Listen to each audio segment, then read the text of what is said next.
Good evening. Welcome to Inside City Hall for Wednesday, October 8th, 2025. I'm Errol Lewis. It was a busy day on the campaign trail today.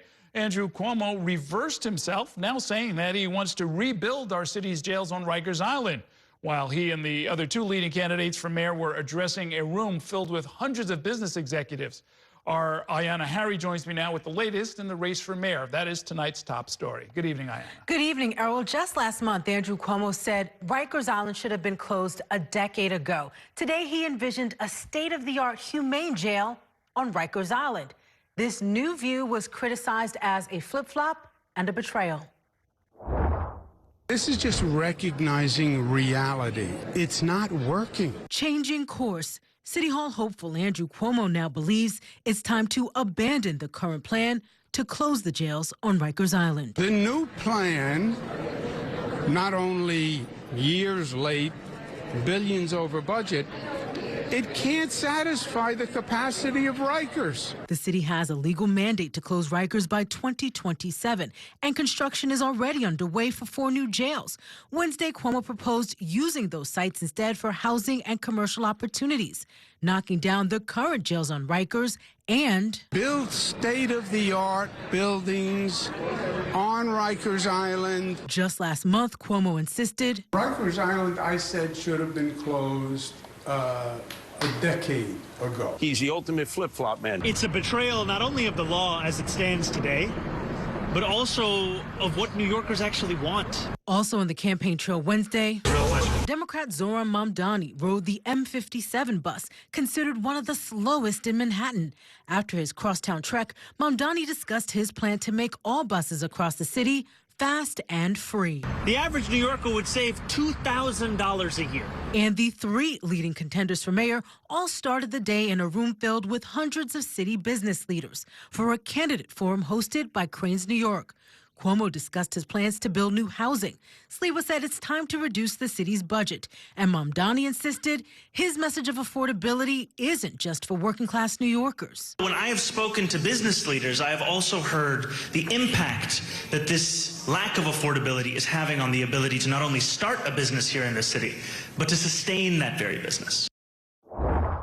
And Errol, you'll notice Curtis Sliwa took off his red beret for this meeting in front of hundreds of business executives. And back to Andrew Cuomo's proposal for Rikers Island. He also wants to add free express buses from the different boroughs to Rikers Island to make jail visits more accessible, Errol. So when Curtis, without his beret, was he theatrical about it and taking it off, or did he just show up without it? He showed up without it, but he certainly made a point of noting to people that he took the red beret off and he was there to talk business. When it comes to the Rikers Island question, there are a lot of things that are wrong with Rikers Island, but it's not just that the buildings are old. It's that, you know, it's central, it's inaccessible, it's not connected to mass transit. There are a lot of different reasons that the law was passed to close it. That is correct, but we also know that Andrew Cuomo in recent days has met with several constituent groups, including in Chinatown. These are organizations and groups that are strongly opposed to the new jails coming into their communities. So perhaps he's listening to some of those voices. And Andrew Cuomo did acknowledge that Rikers Island is inaccessible, and that's why he's proposing these free express buses that will go from all 5 boroughs to the jail. But yes, clearly there is a lot of negative connotation, a lot of negative history related to Rikers Island. And so for many New Yorkers, closing down these current buildings, putting up new buildings just in its place won't really seem like it's a new and fresh start. Okay, thanks very much, Ayana. Also tonight, the use of AI-generated images in politics is on the rise, including right here in New York, where Andrew Cuomo is using an AI version of himself, working as a subway motorman and as a window washer and other jobs as part of a campaign ad.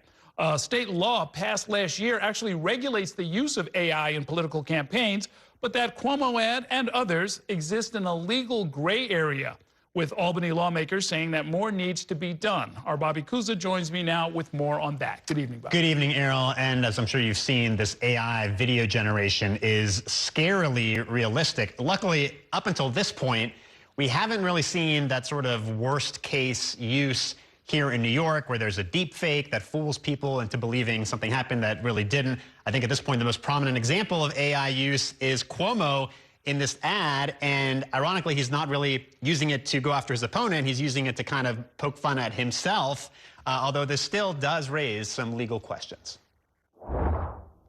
Andrew Cuomo isn't known as the most tech-forward candidate for mayor, but he put artificial intelligence to novel use in his latest ad. I'm Andrew Cuomo.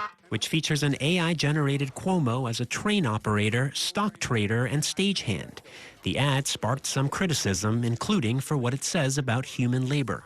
It seemed like many of those shots could have been done with a real film crew. Manhattan Assemblyman Alex Boris has spearheaded legislation regulating AI-generated imagery in politics, which is now a regular feature. This is Camp Zoran. Before he dropped his re-election bid, Mayor Eric Adams regularly used AI-generated images to attack Democratic nominee Zoran Mamdani and former Governor Cuomo.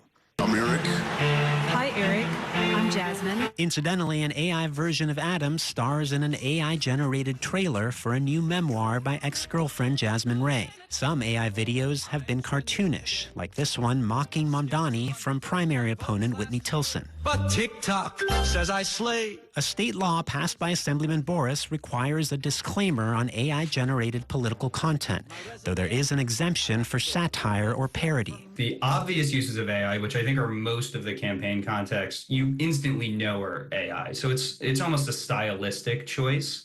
What worries me a lot more are the ones that are photorealistic, where you have a question as to whether that's AI. Okay, am I running for governor? I just won't say. Upstate Republican Congresswoman Elise Stefanik furiously objected to this AI video mocking her gubernatorial ambitions. It was created by Democratic challenger Blake Gendabine, who ends the ad with a disclaimer that it was generated in whole or substantially by artificial intelligence. The mayor's AI content is also tagged AI generated in the lower right-hand corner. And the Cuomo ad, too, discloses it was created with the assistance of artificial intelligence. But that may not technically satisfy state law, according to State Senator Kristen Gonzalez, chair of the Internet and Technology Committee, who co-sponsored the legislation on AI in politics. I actually think it really was not in compliance with parts of our bill. The bill specifies the language and size of any disclosure. That disclaimer was not legible for digital media, which is part of the requirements. It's supposed to be no smaller than other texts. It certainly was much smaller than other texts. But Cuomo's ad is unique. The deepfake is of himself and might qualify as parody, Gonzalez said. Another AI controversy took shape this week in Queens. You have to know how to talk to AI. Republican City Council candidate Jonathan Rinaldi has taken great liberties with AI, creating images of himself, some more photorealistic than others. But he's also created doctored news articles, falsely stating he was endorsed by Cuomo and by Queens Councilman Robert Holden. And he created a poster giving the false impression his opponent, Councilwoman Lynn Schulman, has endorsed Mamdani. Rinaldi says it's art. It's not fake news. They're memes. When any person tries to go up against the establishment, you have to use every tool at your disposal. Rinaldi has seemingly opened himself up to legal action since state law allows victims of political deepfakes to seek relief in court. As for any further regulation, it's unlikely to come from Washington, where the president himself has aggressively weaponized AI, as in these controversial videos last week mocking Congressman Hakeem Jeffries and Senator Charles Schumer. We have no voters left because of all of our woke trans bullshit. Boris warns that improving technology means more truly deceptive uses of AI are surely coming. AI is the latest version of CGI, and people have used CGI to make movies and to animate things, right? This is not saying that we can never do it. But I do think that there is a key distinction when what is being presented is meant to appear like it is real, but isn't. That is a problem that as society we have to solve. And one of the problems with all this, of course, Errol, is that now videos that are real, people doubt whether they're real or not, right? And this actually happened with a Mamdani video that he put out where he's speaking in Spanish. There was a Republican assemblyman who challenged it and filed a complaint, said this clearly he had it analyzed and said this isn't real. And then Mamdani put out a video with outtakes from recording the video where, like, the bloopers where he's messing. It was clearly something he had made. Right. So, I mean, this is the future we're headed towards. Wow, yeah, seems like there's a lot going on there. The stuff by Rinaldi where he's standing in front of an audience when it's not there, or there's a news article that doesn't exist. You can call it parody or whatever you want, but You said that there's a provision in the law where you can get sued if you step over certain lines. Yes, if there's a victim of the deep fake, they are entitled to at least injunctive relief. So they can go to a court and, at the very least get this stuff taken down. That has not happened yet, but we could see Lynn Schulman or anybody else who's in one of those posters, one of those videos, taking legal action soon. All right. Thanks very much, Bobby. We've got some breaking news to share with you. Israel and Hamas have agreed to the first phase of President Donald Trump's peace plan to pause fighting and release at least some hostages and prisoners. That's according to a social media post by the president. This is a developing story, and we'll bring you more updates when we have them. Right now, we're going to take a short break, and when we come back, Governor Kathy Hochul is calling on President Trump to release billions of dollars in federal funds. Those details are coming up next. Stay with us.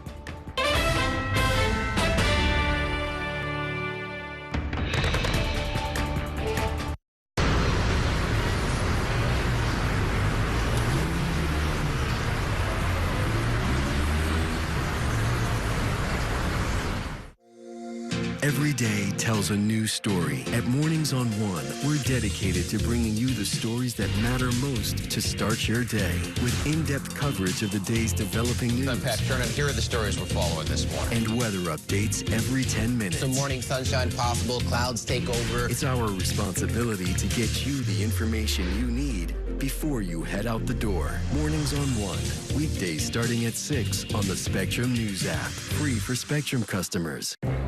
Spectrum TV, isn't that only live TV? No, it's only all my favorite streaming apps with live TV. Okay. It's only all included at no extra cost. And that's the magic of math. Will this be on the test? Sure. Why not? It's only one simple payment for all our TV. We gotta simplify and win. Winning is equally important. If not, more so. Yeah! Only Spectrum TV, fixed TV. I'm Sandra, this is Jorge, and we were adopted in 2019. I remember when they first came to us, Michael was already a teenager. The whole cliche of they're so lucky to have you guys, and it's the other way around. They have changed our family for the better. They chose to love us. They didn't have to. They chose us. Family. Learn about adopting a teen from foster care. You can't imagine the reward. Visit adoptuskids.org. And that's a look at some of what's in the papers this morning. You done with the sports section? Today's story is about the latest chapter for a beloved local business. It's a beautiful day with temperatures in the 60s, but showers are expected in the next hour. In a city that's always on the go, it's important to stop to hear the stories that connect us. The news that matters to New Yorkers. That's what brings us together. That's Mornings on One. Weekdays starting at 6. Exclusively on Spectrum.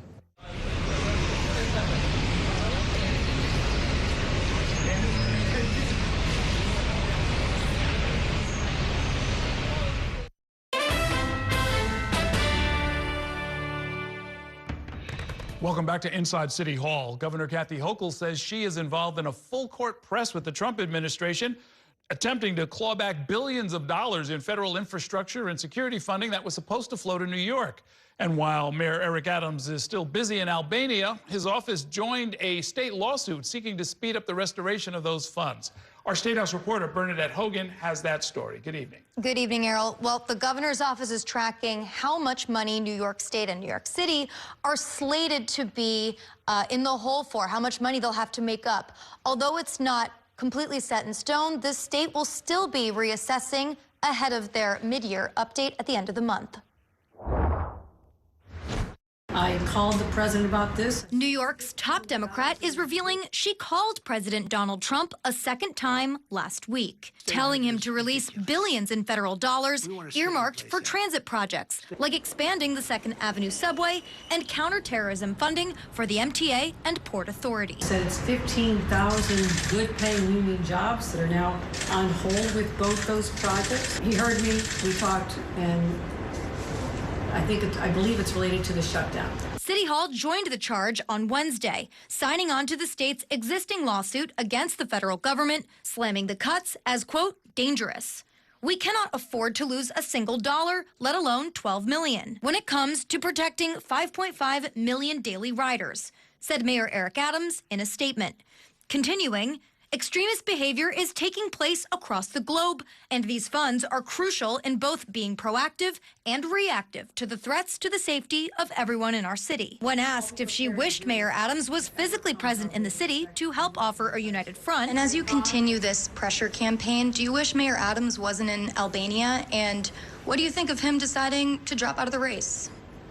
Everybody does what's in their best interest. After convincing Trump to give back $187 million to the NYPD for counterterrorism programs like bomb squads and intelligence officers protecting houses of worship, sources told New York One Hochul called him on the evening of October 3rd, asking him to unfreeze $18 billion for extensions of the 2nd Avenue subway and long-stalled Gateway Tunnel between the city and New Jersey, plus $33 million for Port Authority and MTA security, including $12 million supporting NYPD subway patrols. The $18 billion for the critically important Gateway Tunnel, not just critically important for New York, but for the entire northeastern economy, as well as the 2nd Avenue subway that's been talked about since the 1940s. So far, the Democratic governor has enjoyed a decent working relationship with the Republican president, convincing him to back off a key wind turbine project and not block congestion pricing.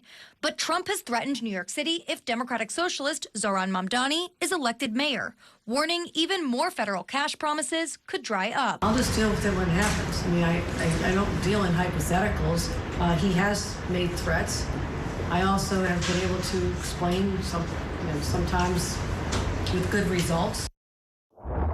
And we reached out to the White House for comment and have yet to hear back, Errol. So when the governor says this might be related to the shutdown, is that her way of saying we should not expect a final answer until after this is over? I think so. And also, if you parcel out the two different groups, right, the $18 billion that has to do with the grants for 2nd Avenue subway and Gateway, money that Democrats, top Democrats in New York, like Charles Schumer, Hakeem Jeffries fought for, you could maybe parcel that out from the $33 million that has to do with MTA and Port Authority security funding. The governor was already successful in clawing back a $187 million pot. So it seems like she's trying to separate the two and work towards at least unfreezing one, but then the other one might not have an answer, as you said, for the foreseeable future. Okay, thanks very much, Bernadette.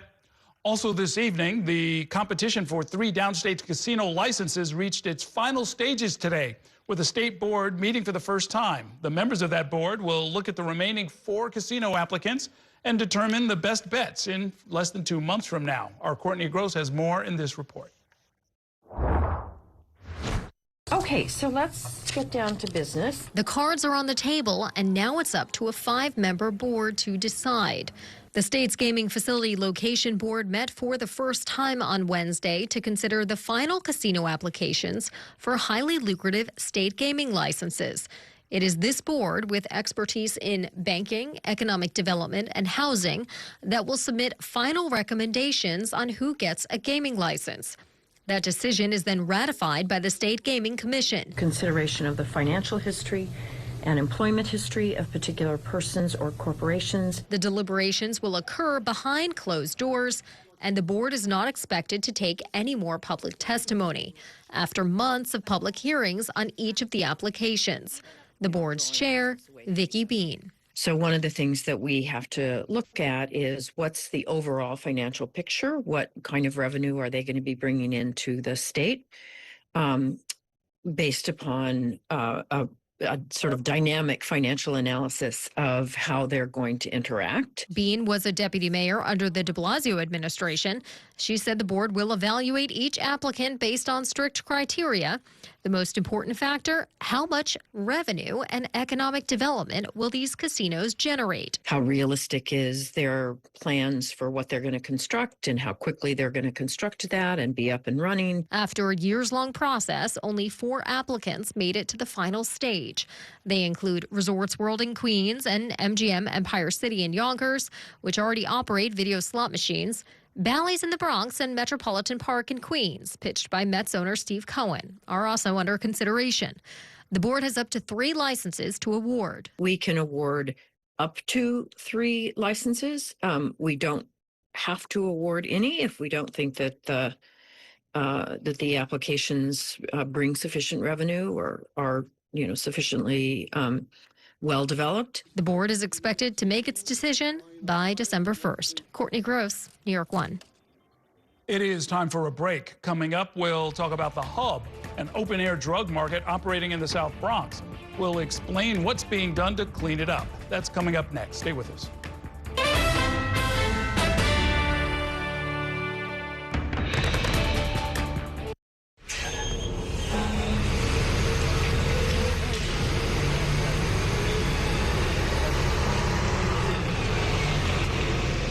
This election year is all about New York City. There are 51 council seats up for grabs, races for our next city comptroller and the next public advocate. Plus, an unprecedented race for mayor. That puts the power in your hands to decide who will run our city. Our team of political experts will be covering every angle of this election to keep you informed on how it could affect you, so you can feel confident with your decision at the polls. Stay with Spectrum News New York 1 for Decision 2025, exclusively on Spectrum. It's only a game. It's only a little rivalry. It's only a ritual. When I come home late, and a few generations. you're always there. And only Spectrum TV includes all your favorite streaming apps with live TV at no extra cost. It's only a game. It's only everything.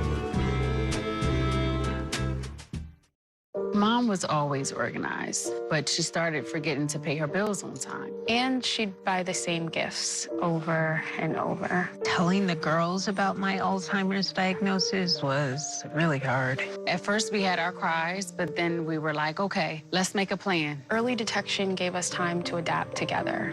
It's so important for you to think about what you can do and making the most of what you have. If you or your family are noticing changes, it could be Alzheimer's. Talk about seeing a doctor together.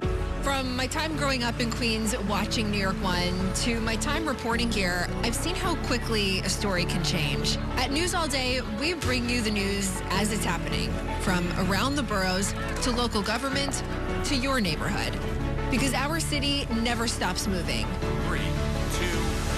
Hi, I'm Shannon Ferry with the day's developing stories. But first, stay up to date and informed with News All Day, weekdays from noon to 4.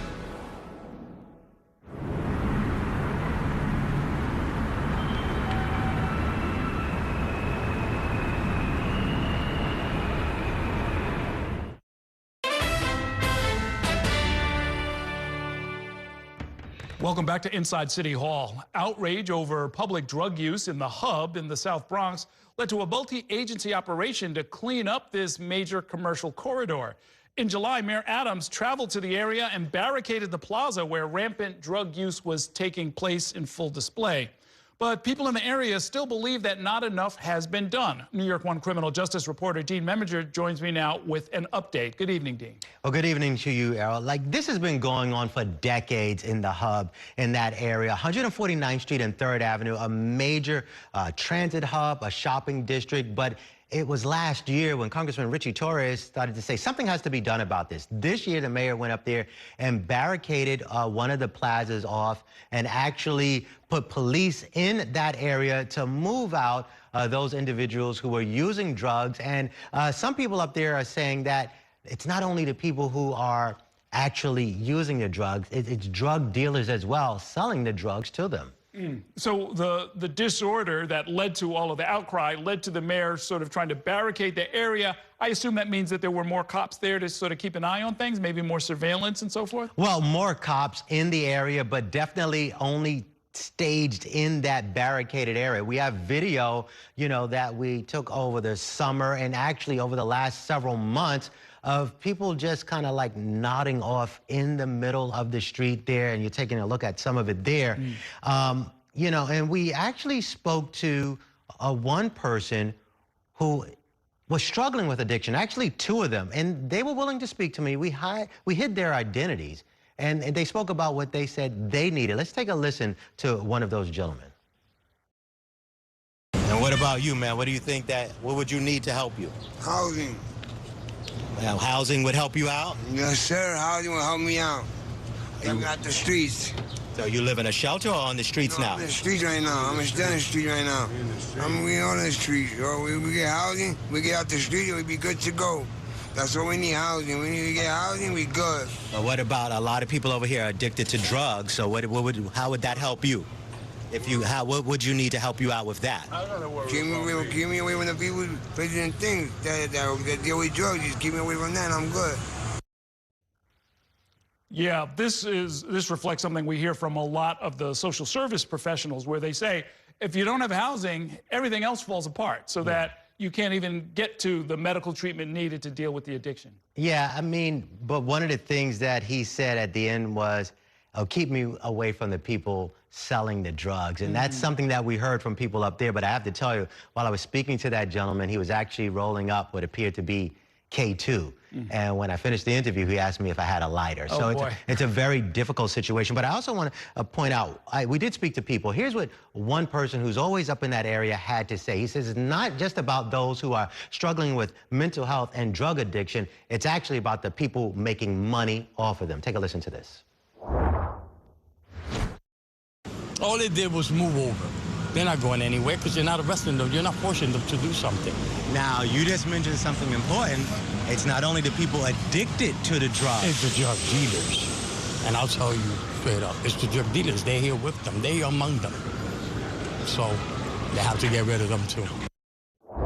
Yeah, we asked the NYPD about this, and they told us that from April 1st of this year through September 21st, they've made 183 arrests in that hub area.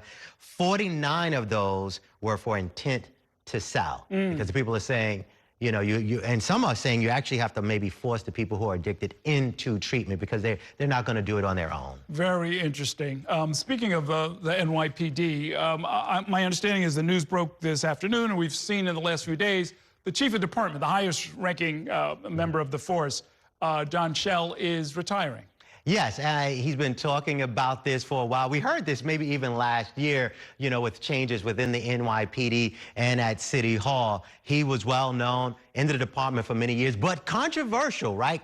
Even up into the last year or two, using social media to go at people. Some people thought he was a little too conservative, going on conservative talk shows, but he also was tough on crime, saying, you know, we're going to crack down on you no matter what. But then eventually City Hall, and under the new police commissioner, Jessica Tisch, she's been there a while, they had to pull him back a little bit and say, hold on, you know, we can't be too aggressive. Okay. Thanks very much, Dean. The full report on the hub is going to air right after Inside City Hall, so everybody should keep an eye and keep it locked right here. We're going to take a short break now. And when we come back, Congresswoman Nicole Malliotakis will join me from Washington, D.C. to talk about the government shutdown. Stay with us.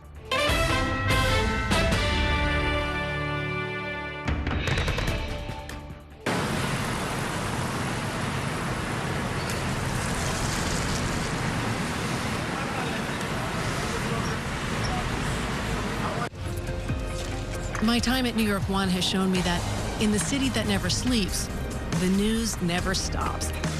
So as the day winds down, turn to the rush hour. Good afternoon, I'm Monica Burke. To catch up on the stories that matter across the 5 boroughs, with in-depth interviews from the city's newsmakers, plus the latest forecast. Catching you up with today, preparing you for tomorrow. Right here on the Rush Hour. Weekdays from 4 to 7 p.m.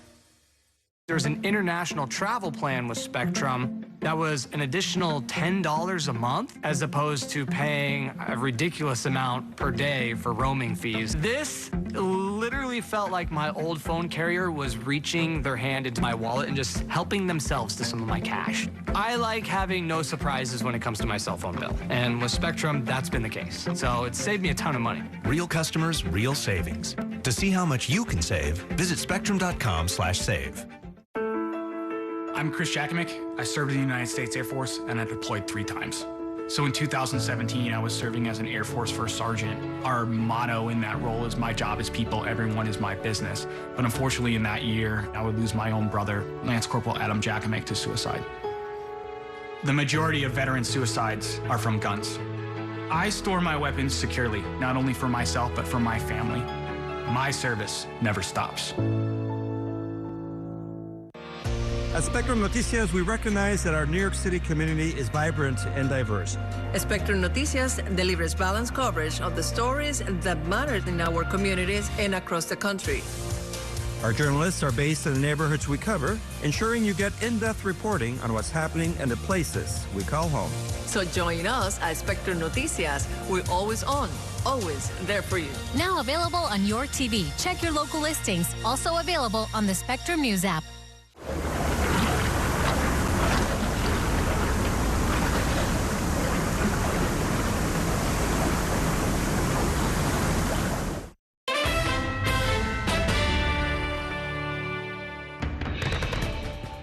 This shutdown is nothing more than political cover for Chuck Schumer and the Democrats. They are worried about the Marxist flanked in their Democrat Party. The Marxists are about to elect a mayor in New York City. That's Chuck Schumer's state, and he's terrified that he's going to get a challenge from his far left. House Democrats are here at the Capitol on duty and ready to reopen the government and enact a spending agreement that actually meets the needs of the American people, while at the same time addresses the Republican health care crisis. Welcome back to Inside City Hall. Today officially marks 1 week since the federal government shut down. You just heard House Speaker Mike Johnson and House Minority Leader Hakeem Jeffries continue to place blame on each other's parties, with negotiations at a standstill in Washington, D.C. Today, 2 short-term funding bills from each party failed to pass in the Senate. Joining me now to talk about where things stand with the shutdown is Congresswoman Nicole Malliotakis. Her district includes all of Staten Island and part of South Brooklyn. She's also a member of the House Ways and Means Committee and the Subcommittee on Tax. Welcome back to the program. Good to see you.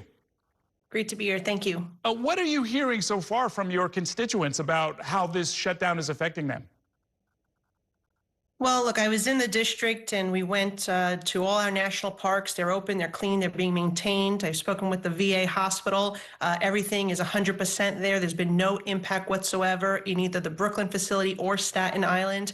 The real issue would be our military base as well as our Coast Guard. And while they're fully operational, the issue is that those military men and women will not get paid next week unless the government reopens. But other than that, our office is fully staffed. It's open. We're serving constituents, and we've received quite a few calls from constituents helping them with casework. But no one has particularly brought up any particular concerns other than they would like to see Senator Schumer give the 7 votes necessary on this clean extension of current funding levels to reopen our government.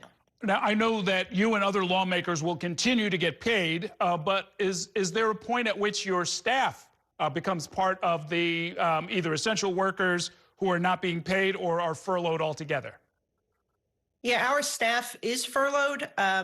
They're working. I'm sorry, they're not furloughed. They're working. They are essential, but they're not being paid. And so in solidarity with our men and women and my staff, I've asked the Treasury to also withhold my paycheck until this is over.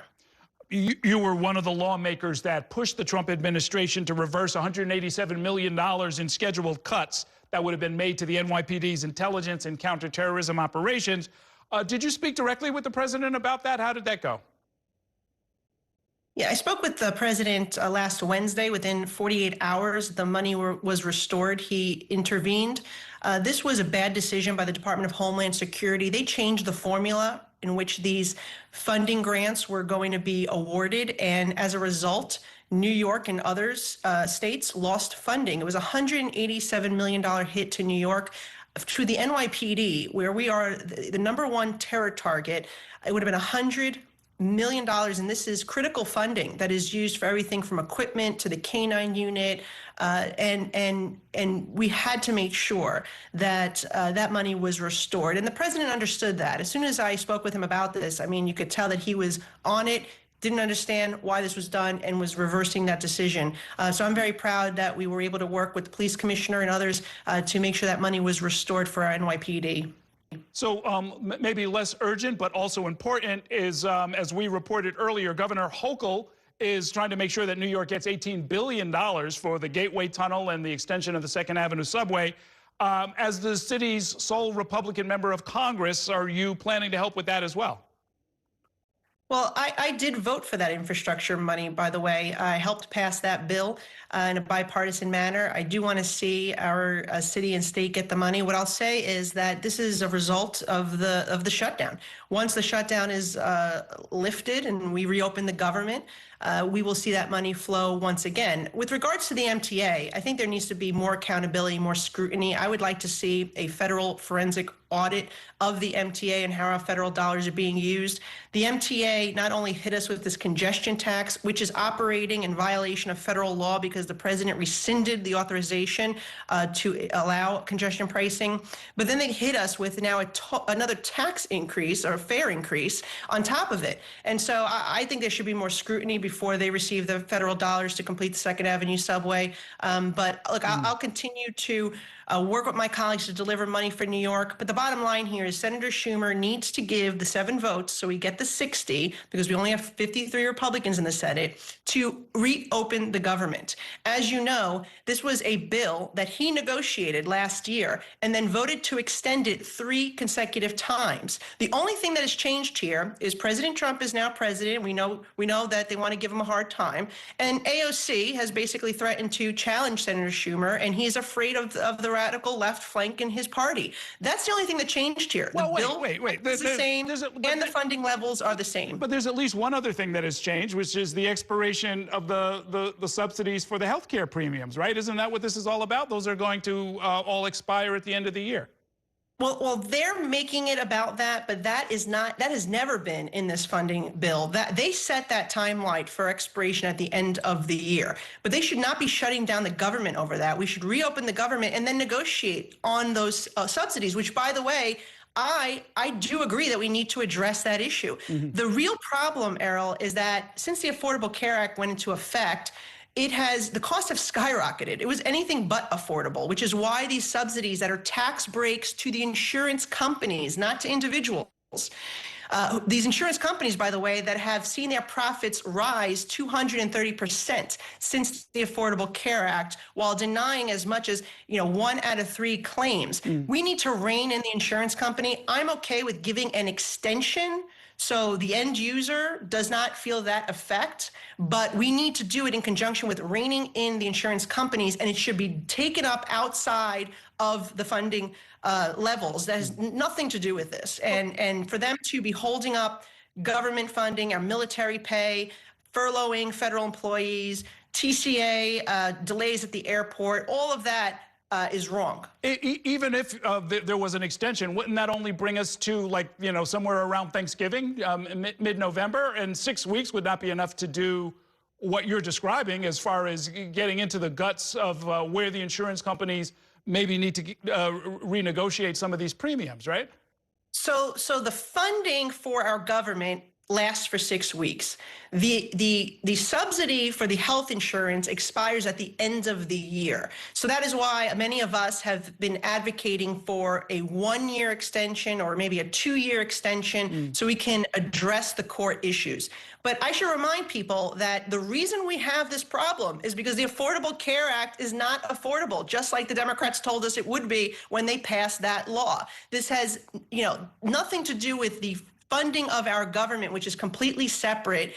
They're trying to add outside policy into this funding fight, and it is wrong, because if Republicans were trying to implement policy that was unrelated into a clean funding extension of our government, imagine the outcry from the media, from the public. So people should be holding Senator Schumer accountable here for not delivering the 7 votes on a bill that he negotiated the levels for last year and voted for 4 times before. Okay, we are going to have to leave it there for now. We're going to wish you the best of luck with or without paid staff as we try and see our way through however long this shutdown is going to last. Thanks for spending some time with us. Thank you. Okay, we're going to take a short break now. Coming up, I'll talk about the home stretch of the race for mayor with our weekly politics panel. Stay with us.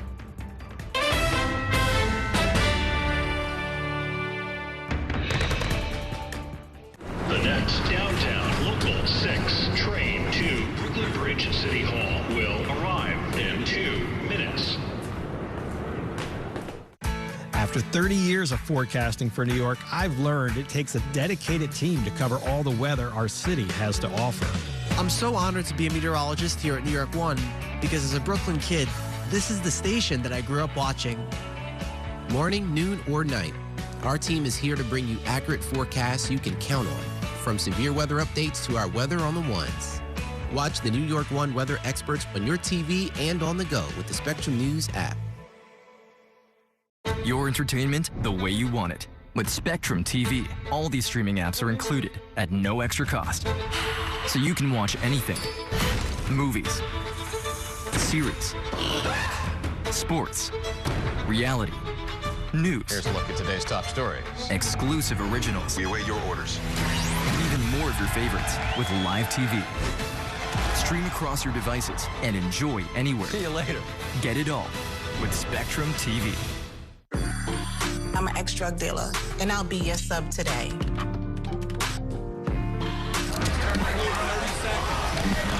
2 milligrams of fentanyl can be lethal. A lethal dose is in here. Who gets it, I won't know. It's cheap, it's potent, and it's profitable. The sad reality is fentanyl is being mixed into everything now. More kitchen now. My father was a New York City firefighter. My mission, like his, is to serve New Yorkers in a city that doesn't stop when the sun goes down. Being with New York One since the beginning, I'm now honored to join you even earlier each weeknight. Starting at 8 with New York Tonight, we'll explore the latest news developments, followed by New York One at 10 to wrap up your day. So join me each weeknight starting at 8 right here on New York One.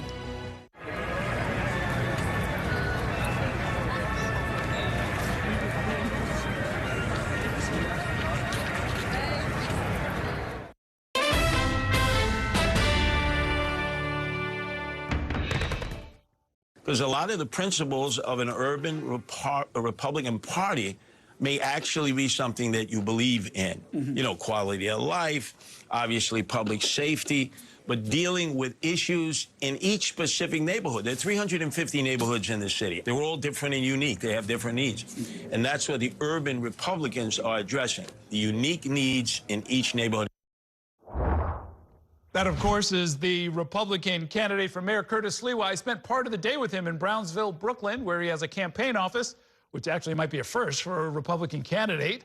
We're going to be showing our full interview later this week. Among other things, he says that he's trying to promote what he's calling urban republicanism for people who are not necessarily conservative or pro-Trump. Joining me to talk about that and much more is my weekly politics panel. Margaret Rourke is a professor of political science at Manhattan University, and joining us as he does every Wednesday, New York One political commentator Gerson Barrero. Good to see both of you. He's talking about do these creatures even exist, right? These, socially and fiscally and maybe even from a law enforcement standpoint, conservative voters who aren't necessarily MAGA, don't necessarily like Trump, and are looking for a brand of urban republicanism they can relate to. Yeah, I mean, I suppose there are those people. I mean, there are also a lot of MAGA people in New York, and he's trying to differentiate. I'm not sure that's a good path for him to try to play that line. But, you know, what he said in the little clip there, you know, public safety and quality of life are things that lots of New Yorkers across the political spectrum want in different ways. Yeah, and that's what he's trying to put together. Urban Republicans. I've never heard any Republican of any persuasion, right, middle, what have you, define themselves, but it is an interesting name for it. And Curtis has an ability and I guess the habit of giving things, you know, putting tags on them. So it may work. So you were out in Brownsville with him? Yes. Yes, okay, yes, so you're yes. Okay, so he did admit that his first wife was a black woman, right? We went to the place where he courted her. You want to be showing where this? they used to live. Yeah, sure. Can you imagine if all of a sudden Curtis had a first son that was black and all of a sudden he's already 35 years old? Curtis, come on, give it up, brother. I did not ask him about that. Oh, you didn't ask him about that? Why not? I asked him about the first of the 3 wives. We'll have to talk about that another time. All right. I'm sorry about that. Speaking of the policy focus, the Sliwa campaign actually put out a new digital ad today that slams Andrew Cuomo for reversing his position on the legal requirement to close Rikers Island. Sliwa says that the changed position is an attempt by Cuomo to snag Republican voters and take them away. Is that going to work, do you think? Absolutely not. Absolutely not. I just think that, you know, Cuomo is trying to find a lane that he never had, never existed, and I think that is trying to catch up instead of doing the nuts and bolts of campaigns that his father won in the past and that he won. I still don't know of an actual get-out-the-vote operation. Right. I just bumped into someone that I had lunch with on the east side of Manhattan in the 70s who told me it was the first time that they got an actual card promoting. And I said, was it a young person? No, a person in their 60s. Not to say that people like me, I'm in my 70s. But the fact is that I think Cuomo still doesn't get it. I'm not saying he's not trying or that he doesn't want it like other people think. I just think that he's not doing it right. And by the way, criticizing Mamdani, you continue to, everybody knows he's a kid. Get over it. What are you going to do? Yeah, I mean, I don't think that Cuomo is thinking about it in terms of taking away the small slice of Republican voters. I think he's just trying in every different way to differentiate himself from Mamdani. So Mamdani thinks we should go ahead with the plan to close Rikers and have 4 borough-based jails. So Cuomo's going to take a different position. Oh, interesting. And, you know, actually, it's interesting. He has also ramped up his attacks, personal sort of, you know, putting a personal edge on it against Mamdani. In recent days, he's called him a, quote, mansion boy. I don't even know what that means. And a quote, champagne socialist. And here, as a political scientist, maybe you can shed some light on this. Is there any evidence that voters in New York have ever rejected a candidate because they thought they had money? I'm thinking of, we elected Governor Rockefeller 4 times. Yes, we did. Mayor Bloomberg 3 times. Right. I mean, it just doesn't seem to be something. And a lot of New Yorkers thought that they liked Bloomberg because he had money, because he was a successful businessman and could bring some of those skills to city government. You know, the conservative attack on people who think we should have greater equality, that if they have any money in their pocket at all, they're a hypocrite. It's like socialists or democratic socialists or liberal Democrats don't want everybody to be dirt poor. They want everybody to be reasonably prosperous. So the fact that he's reasonably prosperous is not like a dig, you know. Right. It shouldn't be, and I think it's, again, foolish on the part of Andrew Cuomo, who continues to try to define. You know who mansion boy was referred to, that Andrew Cuomo used it? You know who? His brother Chris, when he lived in the Albany mansion, his father was... He actually did grow up in the mansion. Right, so he used to, so Andrew, the older brother used to call, and if I'm wrong, you can correct me, he used to call Chris mansion boy. So just so that, you know, so what is the, am I wrong, Andrew? You can correct me. Oh, no, that actually explains something, because I guess he thought he would get a rise out of it. I'm sure Chris didn't like that. Chris didn't like, and I'm sure he's not going to like me saying it today. But that's the original mansion boy. And in case Zoran used it against him because it was true, you can dig it up. Right, who do you think is wealthier, Andrew Cuomo or Zoran Mamdani? Like, why are you I don't know. I mean, this is the thing. Is like, I don't care because I'm broke. I was going to say, this is the thing is, I thought the etiquette in New York is you don't try and count the next man's money. You'll only be frustrated, right? There's 132 billionaires here, right? So there's at least 131 who are poorer than somebody in this town, right? And you can just run the numbers from there. Well, that's what you're supposed to do from generation to generation. He came here as a 7, 8-year-old boy. His fathers, they worked. They weren't on, you know, stealing or selling drugs. So let him be the American dream. Concentrate on what it is that you're offering. You built LaGuardia. You did other things, the 2nd Avenue subway. Andrew, concentrate. The kid kicked your ass. So now you have to kick his. Let's take a short break. I've got more politics to talk about with our panel. We'll do that in 2 minutes. Stay with us.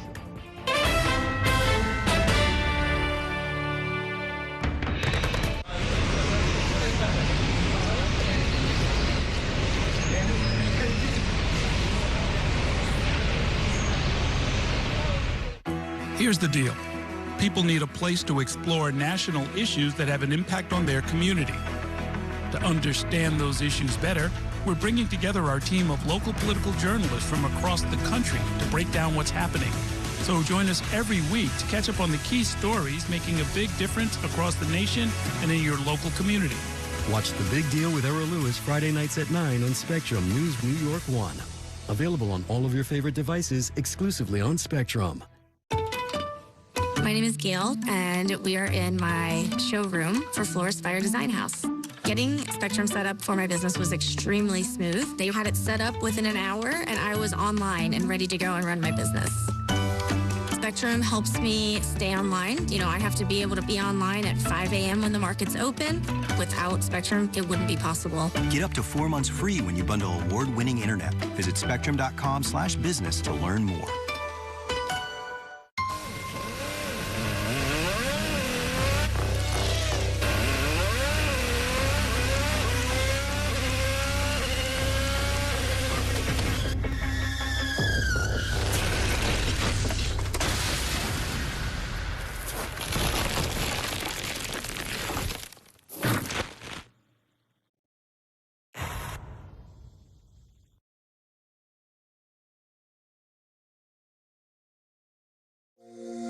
Every day tells a new story. At Mornings on One, we're dedicated to bringing you the stories that matter most to start your day with in-depth coverage of the day's developing news. I'm Pat Kernan. Here are the stories we're following this morning. And weather updates every 10 minutes. Some morning sunshine possible, clouds take over. It's our responsibility to get you the information you need before you head out the door. Mornings on One, weekdays starting at 6 on the Spectrum News app. Free for Spectrum customers.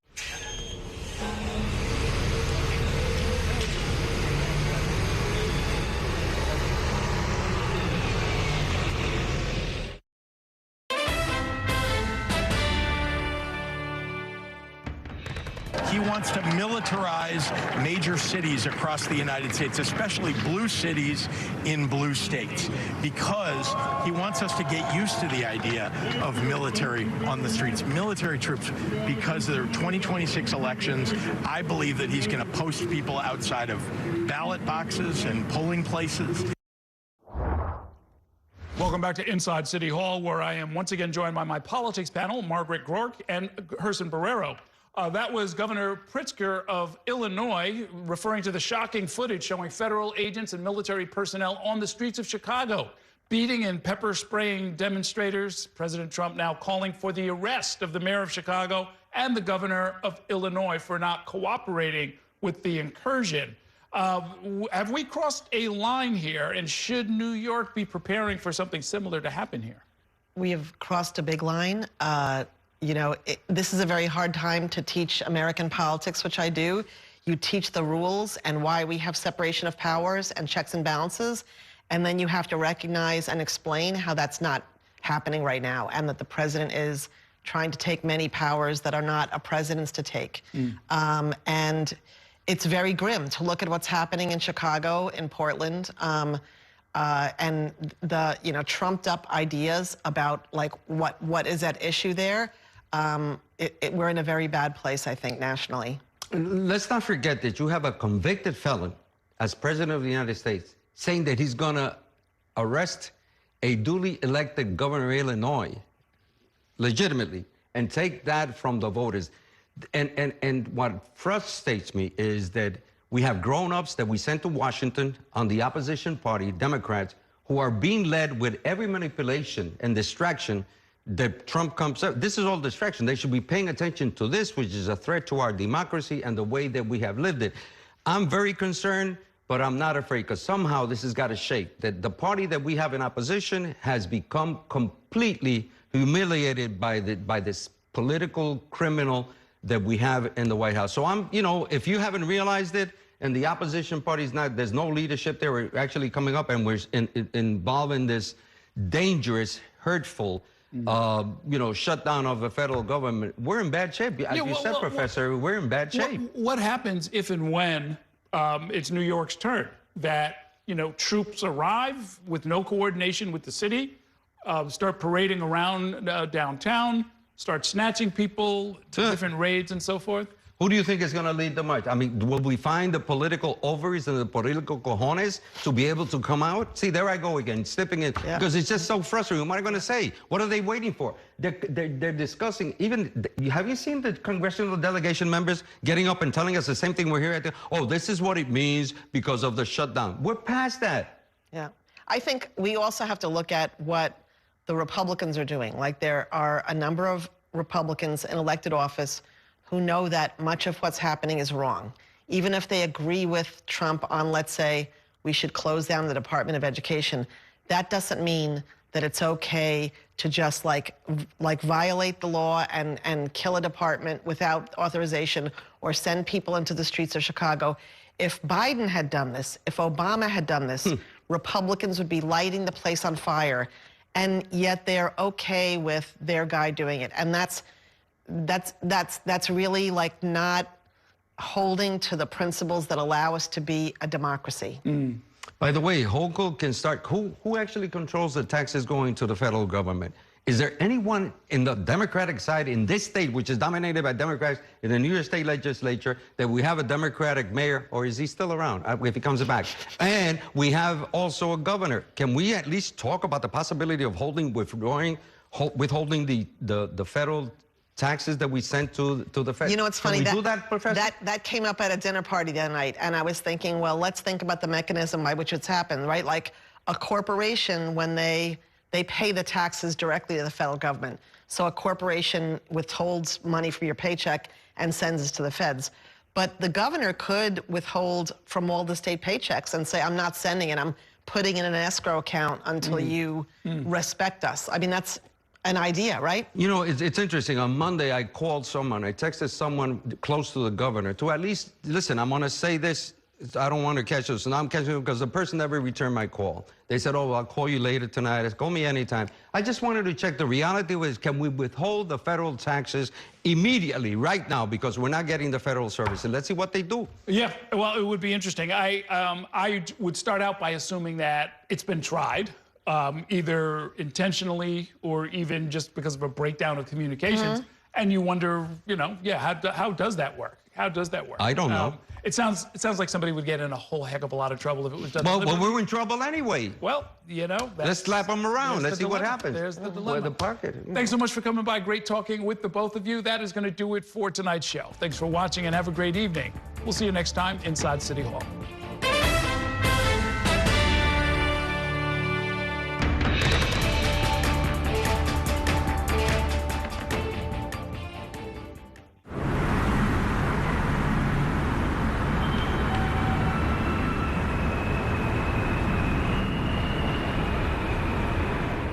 And that's a look at some of what's in the papers this morning. You done with the sports section? Today's story is about the latest chapter for a beloved local business. It's a beautiful day with temperatures in the 60s, but showers are expected in the next hour.